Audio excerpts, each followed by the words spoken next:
Hey everybody, Terry from the Dronecav, but you know that, right? Right? How do you know that? Because I am wearing my brand new Dronecav t-shirt. Another Christmas gift from the wonderful Kelly. Yeah, so I know you guys are sitting there watching the Dronecav with your Dronecav gear on, right? Your Dronecav shirts, right? You don't have a Dronecav shirt? What? What? You're Dronecavers. You gotta have a Dronecav shirt. Right? Everybody's got to have a Dronecav shirt. How do you get one? You go to romeropictures.com, look under merch. I'm not sales pitching. This ain't a commercial. This is essential gear. I mean, we got it, the Dronecav coast to coast. I mean, the Dronecav, right? We're the Cav. So if you want a Dronecav shirt or any of our other shirts, I mean, we've got all kinds of cool stuff. BlameJoe, the Wagner Wiles. I mean, we've got all kinds of cool stuff on there. Scare Tactical. Kelly also got me a Scared Tactical shirt. If I die, film it. Obviously, I can't wear both at the same time. I wish I could. But, this is what we got. Fancy stuff on the sleeve. I dig this shirt. I wear Romero stuff all the time. I've even got some of the vintage shirts, which you can't get anymore. So, that being said, these are collectible classics. Anyway, thanks for watching. We're going to have fun today. All right, so what's going on? You've been shooting your trees? Remember last episode we were talking about going out and shooting some stuff with trees. We're going to shoot anything, angles, up into the trees, straight on the trunks, the light coming through the branches, leaves, no leaves, whatever there is. Tree shooting, we've got stuff to shoot on trees. So yesterday I went out, put a little work in, doing a little example movie. I went out and shot some trees. Oh, I didn't shoot trees that way. Shot them with the camera. So I'm about to go out now because it is a beautiful Florida day and do a couple drone shots of trees. You see what I can get, that way. Again, it's all experimentation. That's why we're doing this. If you're not in the middle of a project, if you're not shooting a project right now, what are you doing with your time? Perfect time to get out and polish your skills. Look for composition, look for angles, look for perspective, foreground, midground, background. Mess around with this stuff. There's a lot to fool with, a lot to learn. So, what did I use yesterday? Well, you saw last week, I had my little mini gear, rig thing, mount, handle, concoction thing I made up that works really, really well. And then I used that with the Osmo Pocket. Now, you know how much I love the Osmo Pocket? I won't get into it. I'll keep you here all day. I love, love, love, love, love this thing.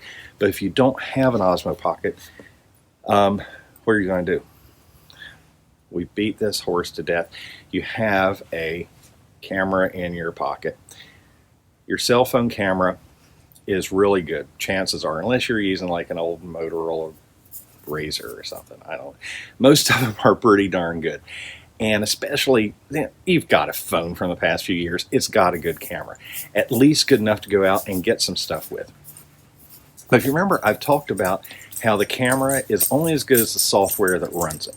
You can have a really good camera, and a lot of cell phone manufacturers, Apple included, do this. I mean, they put a really nice camera, a really good solid piece of hardware in there, and they put a average, so pedestrian down the road level average, make it easy for everybody, camera button on there, which actually launches an app, which is a really boiled down, simplistic, they might throw a few little basic editing things in there. Don't get all bogged down in that because it ain't that great. I mean, it does the job. I mean, if you're going to go out and just shoot stuff willy-nilly and quick, great. But if you want to get better results as filmmakers and creatives, that's what we're all about. How can you use a device like that and get some pretty good results? Obviously, if the software is better, you're going to get a better result because you've got a good piece of hardware. Now, think about it. Like my iPhone shoots 4K 60 frames a second. That ain't too shabby for something you can carry around in your pocket, right? And also play a few games on in the downtime. Okay, so we've got that. Now, let's get back to what's all this stuff on the screen. What is all this? This is Filmic Pro. Yeah, you've probably heard me talk about Filmic Pro before. Filmic Pro is a really cool, and when I say really cool, I mean People like Steven Soderbergh have shot movies with it, feature films on an iPhone. So don't discount it. Now again, I put a disclaimer, I'm not saying throw your Blackmagic away and just use your phone. No, it's not going to replace equipment like that, but it's going to give you a good tool to work with. If you don't have the budget to go buy a Blackmagic, this might just be the thing you need. This might get you going. And the fact that there are manufacturers and developers like the Filmic Pro people, and they've also, by the way, got a really good app for taking still photos called First Light. Very versatile. I mean, it blows your built-in camera app away. It just does. And the fact these developers put the time and energy into creating a product to really bring out what your hardware can do, that ought to tell you something. And if it doesn't, think about companies like Small Rig and Beast Grip, and these companies that make really cool cages and different holders and mounts and devices to and lenses and filters for your mobile device to really stretch the limits of what that device can do. Hey, they're in business for a reason. The reason is there's a market for it, and there's a market for it because people are doing it. People are out there doing it. So, this is something, if you're just getting into filmmaking, or if you're already in filmmaking and you have some downtime, or you just want to go out and like do some test shots, you want to, just scout things out and play around with it. It's very versatile. I don't know. Is that a dirty word? I don't know. Here's your dronecav comedies moment. But I want to give you a quick tour of Filmic Pro, and before we get into the next segment thing. So, without further ado, Filmic Pro. All right, let's see. Down here, what do we got? We got this white button. What could that be? Well, we know what that is. That's a shutter button. Filmic, being the video thing, that would start and stop your recording. Now, in First Light, it would be just like a shutter button on a camera. It's going to take your picture. All right, what's this other thing? Oh, that little triangle. Looks like a play button. Ding, ding, ding. It is a play button. Filmic Pro will store your video clips within its app itself. So, what does that mean? Well, you have the choice. You have the option to store your clips in Filmic Pro and then plug into your computer later and copy them directly out of the app there, which makes it kind of easy. Or if you're using something like an iPhone or an iPad and you're recording into Filmic Pro, it can hand those off to your camera roll. Now, there could be an advantage for you that way if you're using a service such as iCloud Photo Library, which automatically syncs with your other devices.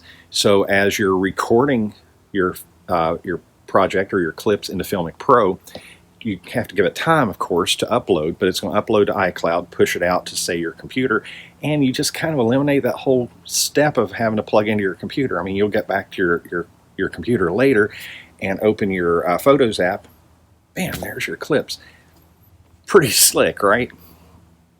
All right, we got something else. Oh, yeah, what's this little gear wheel looking thing? A round thing. Let's take a look. This is, as they say, where the magic happens. This is your settings. Now, I'm not going to go through every one of these, but I'm going to show you a few really key ones. So at the top left corner, we have your resolution. Now check that bar out across the top. Got all these resolution settings. I mean, you can do a 1:1, you can do a 16:9. Pretty nifty stuff, right? Now, a little bit further down here, you can't see my finger goes behind it. This shows what the available res are for your given camera. So, for example, I'm using an iPad Mini 5 right now. I'm recording from the front camera called the FaceTime camera. These aren't typically going to be 4K. Why? Because if you're on your phone or you're on your iPad using the front-facing camera, what are you doing? You're typically doing a video chat with somebody. You're doing a FaceTime conference, chit-chat thing. That doesn't need to be in 4K. Now, there's a bunch of reasons for that.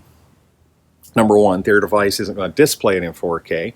Number two, the amount of data to push a 4K image over a cellular network or something like that, it's just going to be ridiculous. It's total overkill. So that's why these front-facing cameras typically don't shoot in 4K. Some do. It's more of a marketing mumbo jumbo. But if you're going to shoot anything that you want to keep, say in 4K, that's what the back camera is there for. Because they know if you're shooting that way, you're not video chatting because it's on the far side of the camera, obviously. So that's going to be what you're recording. All right, so that's my little ditty about that. Now these arrows, I'll tap that. See how it popped down to HD 720, and I got 2 arrows now. So that means I can go down one more notch to 540 if I wanted to. So I can adjust that. Now this at the very bottom, Apple standard. Notice I've got 2 arrows, left and right. Let's go all the way down to the bottom. Economy. What's that going to do? That's going to give the smallest file size, but the least quality. Now it doesn't mean it's going to be really bad quality, but it's going to be the least quality that can be produced at this point and keep the file size reasonable. Apple standard, that's going to be equivalent to what the standard built-in Apple camera app is going to give. It's going to give pretty darn good quality, reasonable file size. It's going to be transportable between devices and all that kind of stuff. Now we jump over here to Filmic quality. Filmic quality is going to raise the bar a little bit. It's going to give us a better quality, but we're going to have a bit bigger file size as well. So that's something to keep in mind. But if you're going for absolute top quality, you want Filmic Extreme. Now, Filmic Extreme is going to give you the biggest file size, but it's going to give you the best quality. So anyway, some options there. Now, we want to go back out of this menu. How do we do it? Not too tough. We'll just tap anywhere out here on the screen, and that brings us back to the main menu. I'll jump over to the next one over. Frame rate. Kind of self-explanatory. It'll give you the options available along that bar at the top for what frame rates are available for this camera. Now, some of those may go up to 60, some may top out at 30. It's going to vary depending on your device. Now, you can also set your capture and your playback frame rates here too. Cool stuff, cool stuff. Audio, I'm using the built-in mic. If you have an external mic, you can use that there. And we can even scroll down here and see a few things. If you have a Bluetooth mic, that works. If you only want video, you want no sound recorded, you have that there. And some gain correction and voice processing settings. Getting out of there. Now, down the bottom left corner, you know I'm a stabilization freak. Gimbals, I love gimbals because I love stable video. Shaky video has a place. Now, like in found footage film and that sort of thing, there is a place for it. There's a use for it. Not saying it's bad. Again, this is creativity. There is seldom anything wrong. It's your view, it's your perspective, it's your idea, it's how you want something to look. But for good stabilized video, you can turn it on or off here. Now you can't really tell anything here because I've got the camera on a tripod. We're not moving around, not walking around and bouncing around and stuff. But things like the Osmo, or even the Osmo, the OM4, or the Osmo 3 that holds your phone in a stabilized gimbal, those are really good, but I'm telling you, if you don't want to put the money out for that, if you don't have the budget for it, or even just don't have the need for it, but you do occasionally need a much better stabilized image than what your baked-in camera software gives you, this is it. This does a really nice job. Now, of course, you know, in post, most of your editing software has stabilization built in, so that's something to keep in mind too. You know, between the two, you're going to be able to get a pretty darn good stabilized image. Next one over the camera, I'm not going to tap that. That just reverses from the front camera to the back camera. So, back out of there for a second. Now let's look over, oh yeah, we got some more stuff over here. All right, this one that looks like the 3 circles, the red, blue, and green. Tap that. That lets us do some color adjustment. For example, we start off here with the white balance. At the bottom, we have some presets for like it was sunny now, so I have sunny selected, cloudy, incandescent, fluorescent lighting. The A and B allows you to save some presets. And the AWB, of course, is automatic. Now, the color palette there, that big block to the left, you see the little dot in the middle. You can take your finger, move that around, and customize that setting as well. Now, going down the column on the left, right here, yeah, right there.